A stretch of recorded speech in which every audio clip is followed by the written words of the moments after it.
နေ့ကစားလို့ဘဝအမောတွေပြေပြောင်းလန်းဆန်းကြပါစေတနေ့နဲ့တနေ့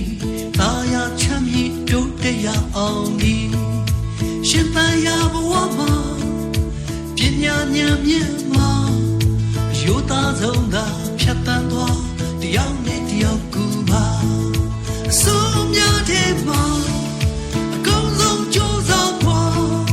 အမြဲတမ်းလေးပြသဖို့အရေးကြီးတယ်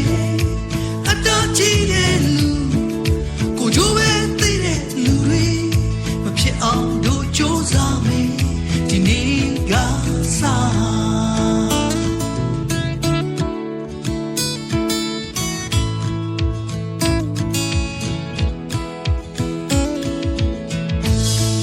ဒီနေ့ကစားလို့စိတ်နှလုံးတွေပျော်ရွှင်လန်းဆန်းကြပါစေဖြူစင်စိတ်ထားသာယာချမ်းမြေ့ချီလန်းနိုင်အောင်မပြေပညာဉာဏ်မြင့်မှာအခိုင်မာကိုချင်းတရားအယုသာဆုံးသာဖြတ်တန်းသွားညီညွတ်တဲ့ဒုက္ခအားအစိုးများတဲ့မှာ